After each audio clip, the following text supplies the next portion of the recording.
Hello, I'm Stephen McInerney, Academic Director and Deputy CEO at the Ramsay Centre for Western Civilization. We continue today our discussion of Aeschylus's trilogy, the Oresteia, and we turn our attention today to the third part of the trilogy, the Eumenides. To discuss Eumenides, I'm joined again by Dr. Laurel Moffat, independent scholar and researcher who lives and works in Sydney, and Dr. Kishore Saval, Senior Lecturer at Australian Catholic University. Welcome to you both. Kishore, I'll start with you. This play is named after the Furies, Eumenides, the Furies, those who are going to avenge Clytemnestra's death, who are on the side, as it were, of murdered mothers.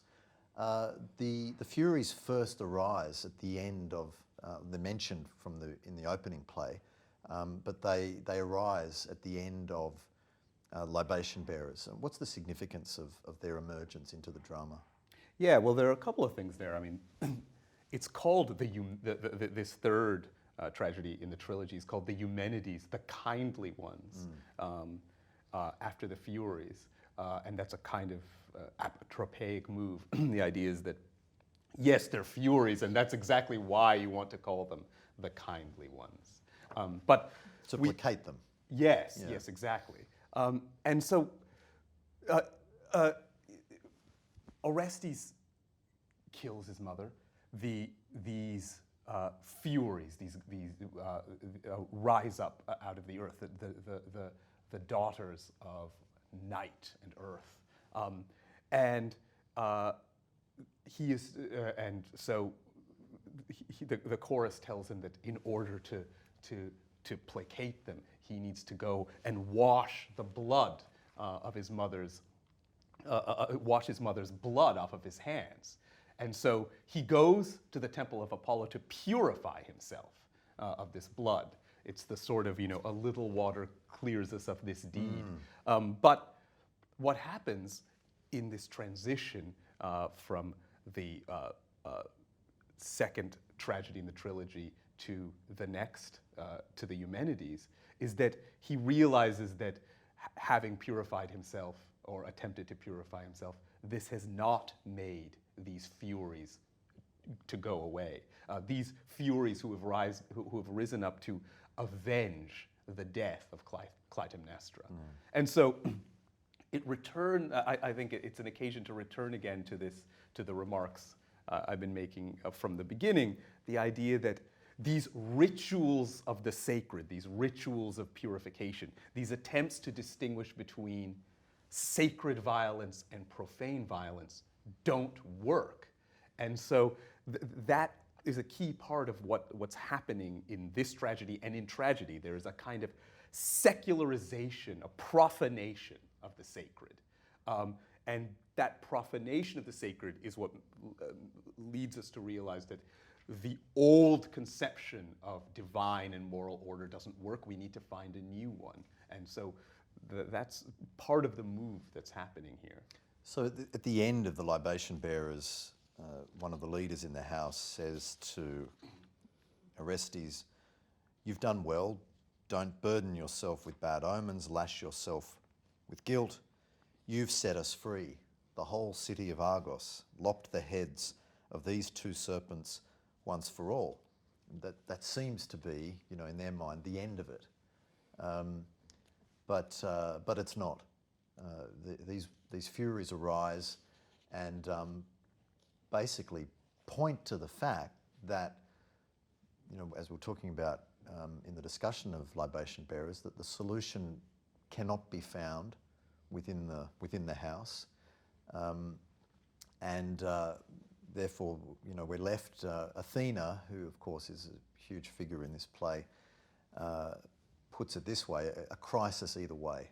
Again, just encapsulating that idea that whatever we do, it seems to be both the right thing and the wrong thing at the same time. And how do we get out of this conundrum? So let's explore that. I mean, do the Furies help us get out of that conundrum, or do they just exacerbate it? Where do they take us? What role do they play? I see them as kind of hounding a person for justice. So there is that they compel or chase a person toward a just end, it seems. It's a messy one. I mean, it's a bloody one.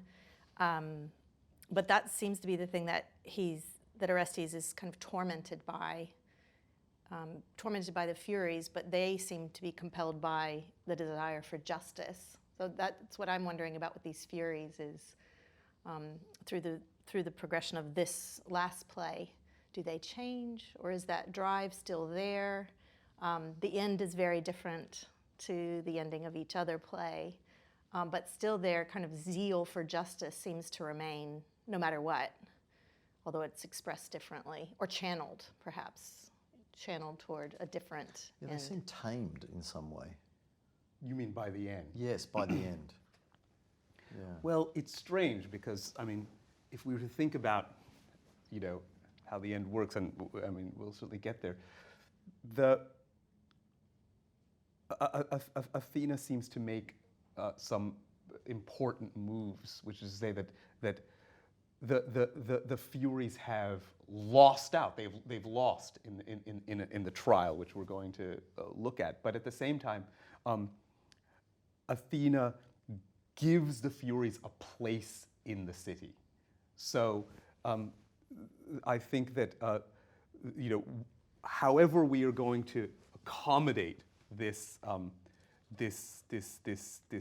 conflict between the forces of Apollo and that champion the cause of the father and the son, and the Furies that champion the cause of the mother, however we are going to work this out, and we're going to look at it, Athena does so through some move that accommodates tradition and innovation. There is an innovation which causes the Furies to lose out, but there is an acknowledgement of the power of the Furies and the tradition that they represent. Yeah, and there's the promise, I think, at the end, too, that Athena promises them that no house can thrive without you. You're still extremely important in this civilization as it's portrayed. Yeah, I mean, it's an interesting lesson also about just strategy, isn't it? That she needs to accommodate them in order to find a workable solution. She can't simply overwhelm them, dismiss them. She needs to bring them on board with this, that sounds like a rather mundane way of putting it, but she needs to bring them on board with this solution that she's offering. So they lose, but they become part of this new situation, which involves persuasion now rather than, she says, I glory in persuasion, that somehow perhaps reason and the art of persuasion, the artful use of language and strategizing offers us a way out, which death, the endless cycle of revenge, does not. And in acknowledgement of that, she's inclusive. She's bringing these forces with her rather than simply trying to destroy them. That's a really great point, because the end or the goal is the mean, isn't it, in balance. Yes. And actually you raise a good point, as in you can't just have balance or the mean without either of the sides involved. If you have only one, it's imbalanced. Or if you have neither, then it's a whole nother point entirely. Yes. Whereas with Athena, she is asking for them to be able to hold two things, those two contradictions at the same time, and weigh them, as she does in the court. Yeah. And that's significant, that you have the cause of the mother, you have the cause of the father. It seems an impossible problem. And this is adjudicated by means of a jury trial, by means of a court, adjudicated by means of voting, by means of persuasion, rather than by means of violence. But interestingly, the jury trial without Athena's intervention would not solve the problem. No. It would be again a hung jury, wouldn't it? Exactly, that's right. You have a jury trial, but the jury trial is a hung jury. It's divided exactly evenly, which reflects exactly what we think, which is that Yeah. the moral problem is insoluble. You can have just as good an argument on one side as on another. And it is only through the intervention of Athena. And why Athena? Athena says that she is able to adjudicate this because she is motherless. And not just motherless in the sense that she has no children, she is not a mother, but she was not born from a mother, she's born from the head of Zeus. So she is motherless in every way, she says, and that's why she takes the side of the father. And this seems to us, as much as we want to I think there's a side of that wants to celebrate the ending of the Oresteia as,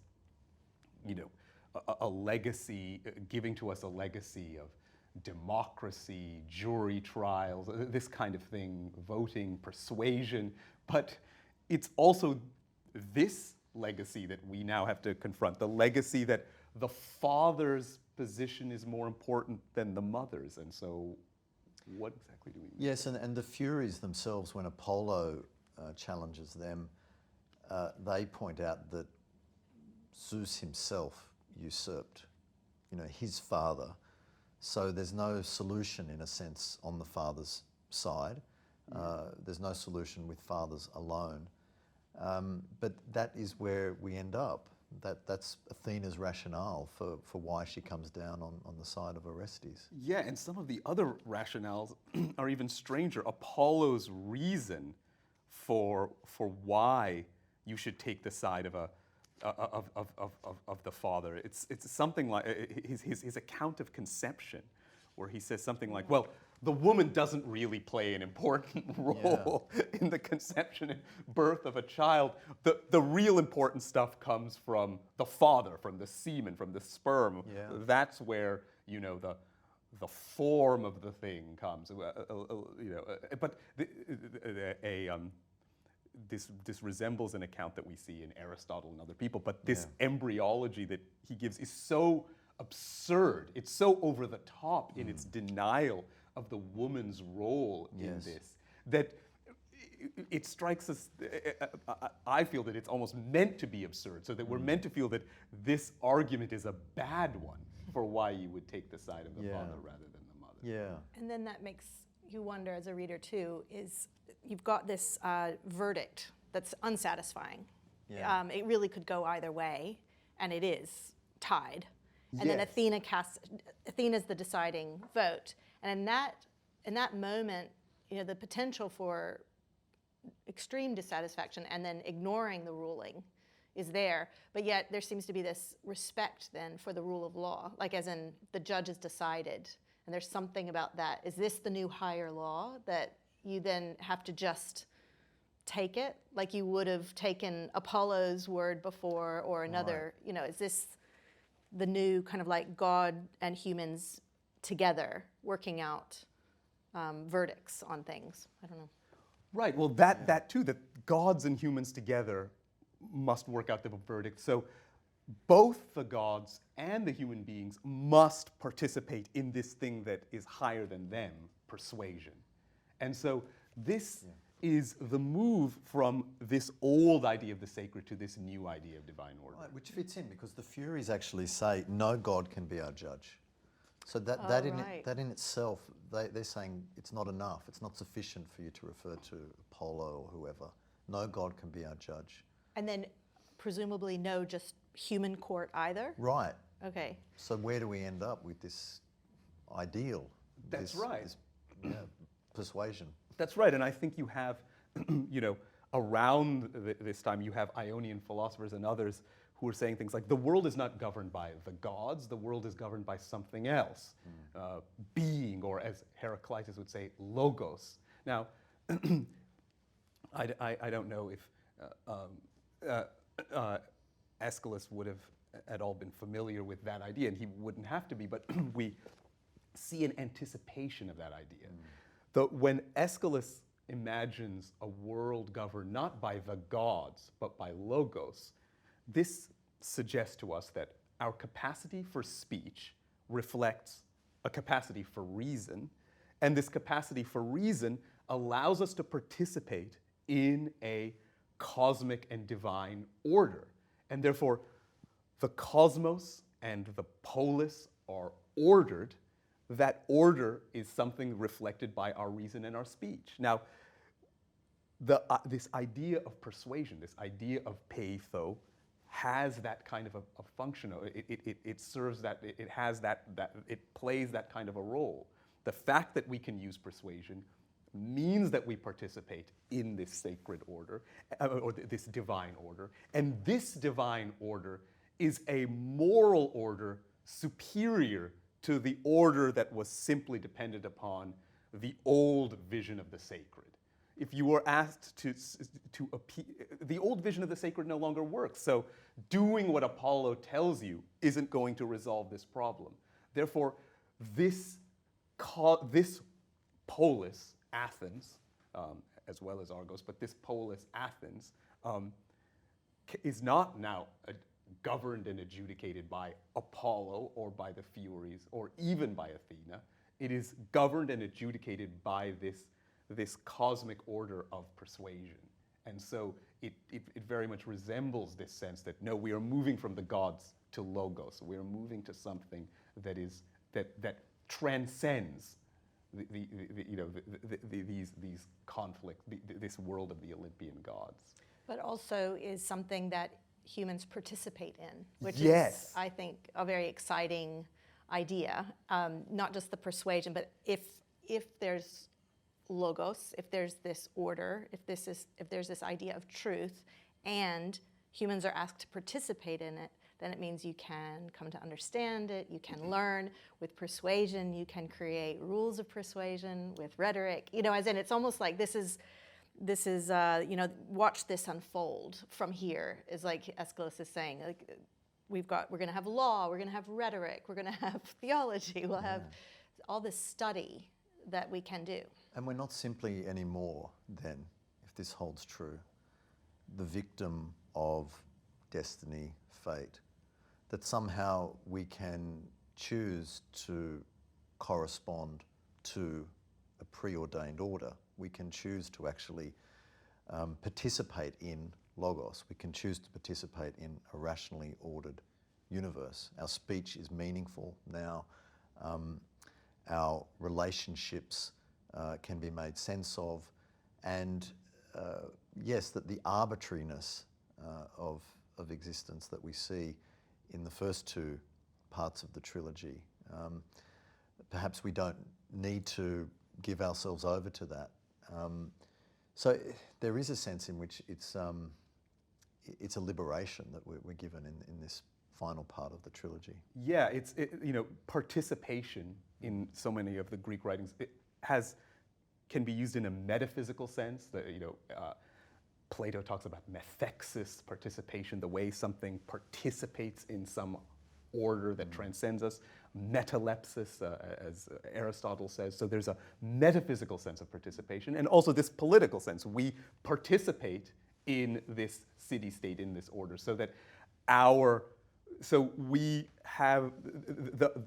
political participation and our metaphysical participation go hand in hand. So that's right. So there is a new kind of order. But what's fascinating too is it starts from a family dispute. There's this family curse, wrongs that have been done for generations, and the resolution of the wrong that's been done creates a whole civic order, which I think is fascinating. As in, like, it's not only like the flourishing of this house or the saving of this house, but actually in saving this house, it unfolds through Athens, through Greece, that it will become a whole new civic life as a result, which is fascinating. Yeah, but at the same time, we don't want to be too. We don't want to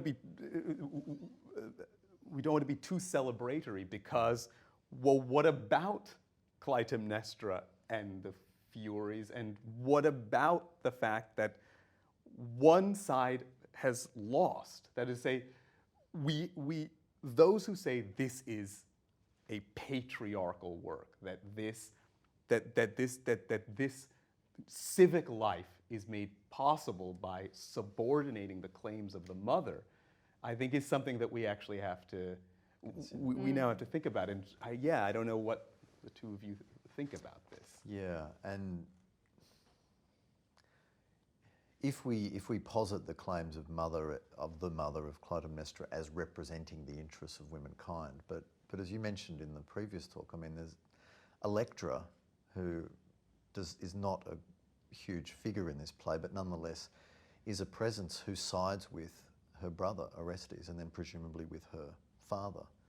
So it's not obvious. It's not obviously a woman versus man issue, or it might be matriarchal versus patriarchal, but it's not obviously female versus male. But would you say the Furies are female? I think they are. And the Gorgons, Athena, yeah. would she? And the fact that Athena that Athena so explicitly gives her status as non-mother such a role. I mean, Even if the vote is equal, Orestes wins. Which sounds like whatever happens, patriarchy wins. Yeah, and this is I mean, so But it comes from Athena, so it does. It's complicated. complicated. And I think we can agree on that. Yeah. I mean, there's a critic, John Jones, who says in Aeschylus, or maybe he's talking about the Oresteia in particular, he says, no decision is a solution. And I think that describes so much of what we've been wrestling with. Characters have to make a decision. You either kill your daughter or your ships will not sail from Aulis to Troy. You either avenge your father, you either leave your father unavenged, or otherwise, you either kill your mother or you leave your dead father unavenged. Yeah. So they make a decision. But in all of those cases, the decision doesn't solve anything. And so I guess the question we might ask is this yet another one of those decisions? In other words, you've got to decide, but does it solve something? Well, does it stop the cycle of revenge? It I mean, that's might. one way of seeing if it Yes. works. Right. Yeah. And Athena says to the Furies, I mean, this is important, I think, you were not defeated. So we get this paradox. Even if the vote is equal, Orestes wins. But Orestes wins in Athena's estimation does not equate to the Furies and therefore perhaps Clytemnestra losing. Yes. In other words, somehow, even though one side seems to win through the casting vote, at least according to Athena, that does not equal a loss to the other side. That somehow Orestes winning means they're all winning. Yeah, that is the side where I think Athena, she does make that additional move of accommodation of innovation and tradition. Yeah, and the showing of such respect to the Furies, dressing them in the red robes and having the procession at the end, as in they have a very important place in this society. That's right. And she says to them, so having cast her vote, she says, don't worry, the vote was tied. Yeah. In other words, I'm acknowledging that it's equal, and almost I have to choose so that we can get on with things. Yes. So you're right, and now let's get on with it. I think this is Right, which maybe is, like you're saying, she just makes a decision. Yeah. I think She's not bound. She makes a decision. She makes a choice. And the decision is, you're both right. Not that you're right and you're wrong, it's that you're both right. Yeah, I think this is part of the honesty of Aeschylus, is that it forces us to confront that in a democracy or in an order, in some social order or civilized order, all sides are not accommodated equally. One side does lose out. Yeah. And he could have tipped the scales, Aeschylus could have tipped the scales more in favor of the side he wanted to promote. He could have made Clytemnestra's position look much worse than the position of Orestes and Agamemnon and Apollo. But instead, he makes them so symmetrical. He makes the vote tied. So he forces us to see how symmetrical, how how difficult it is to decide between these two Yeah. things. And yet he says, and yet I think this is part of what you're saying, that, but you have to make a decision. That is to say, even when two sides have such competing claims that are so close to equal, nevertheless, a social order is dependent upon some commitment to order in which one side loses. This is not a vision in which everyone wins out. No, except in the sense of if both sides accept that, they Yes. accept that you can be right and still not win. Yes. You're both right, and it was tied, but I cast my vote and we get on with it. And she says to the Furies, so consider a moment, calm yourselves, like think before you decide to start raining more fury down on us. Think about the cost of that, and think about if this is not a better way. Even if you lose, in inverted commas, maybe it's better that we just get on with things and we break this cycle. Yeah. Yeah, that's at least a bit hopeful, isn't it, as opposed to... Yeah, but I do feel that there is something optimistic about the solution to this play. I think that is actually, if there's something we can take in the present day for our own present politics, Yes. that is something that is powerful about this. That is to say, when politics is very polarized, there really is this a rhetoric which is something like, my side is entirely good, your side is entirely bad, and if my side wins, everything will be good and there will be no cost. This more mature and difficult idea of political order, which is, I support a particular side, but I know that if my side wins, there will nevertheless be a human cost to that side, because the other side has some very important claims. The other side will lose out, and this will not be a perfect solution. So that is a maturity about political order that I think we could learn from. Yeah, a maturity on the part of the leader, Athena in this case, and to the extent that the Furies go along with it, and they do, a maturity on their part too. Well, yeah, to be able to yield, to be able to actually, they don't seem to change totally in nature, but they kind of redirect the energy that they have in their zealousness. And that, I think, is a very hard thing to do. Yes. For any human, much less a Fury. They say, you, younger gods, have ridden down the ancient laws, wrenched them from my grasp, and I, robbed of my birthright, suffering, great with wrath, I lose my poison over the soil. Poison to match my grief comes pouring out my heart, cursing the land to burn it sterile, and now rising up from its roots, a cancer blasting leaf and child. So, although they go along with it, they don't simply, as you said, change their nature. They're acknowledging, I mean, it's an interesting moment because they're acknowledging that they have been usurped, that this is somehow wrong, it's a violation of their role, of their rights, of what they're entitled to. But nonetheless, having said that, they do, as it were, fall into line. Yeah. It is a passing away of kind of a primal order, isn't Yes. it? Like the earlier primal order. But I am, with this talk of poison though, it's fascinating because it reminds me of the snake, and we've got this imagery of the snake throughout.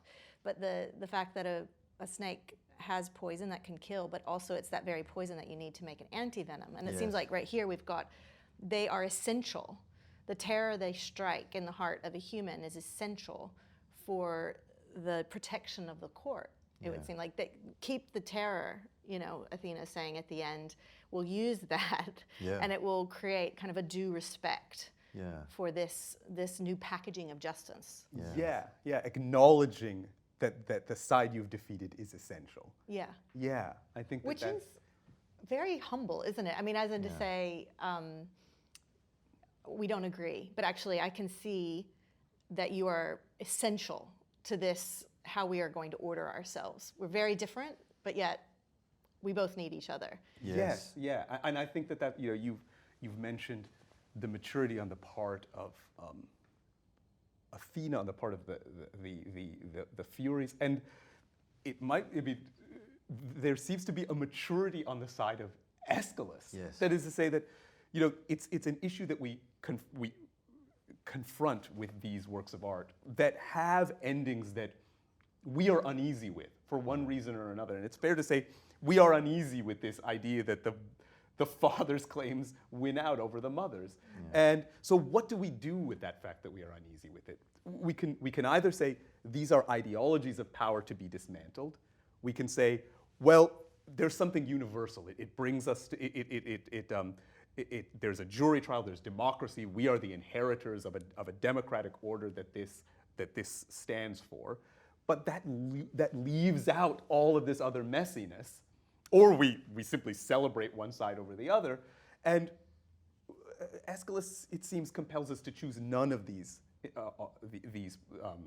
among those alternatives. That is to say, we have to recognize that Aeschylus is committed to a vision of order. That is to say, this tragedy is committed to a certain vision in which one side wins and another side loses. But at the same time, it's not merely propaganda on behalf of that order. If it were propaganda on behalf of that order, he could have made the claims appear far more unequal. He could have rigged the game in a different way. He chooses neither to promote an order in a propagandistic way, nor simply to subvert and critique it. He promotes an order and is honest about the human cost of that order. I think that's a great point on which to finish. I want to keep going. I've enjoyed this conversation so much. Thank you to you both.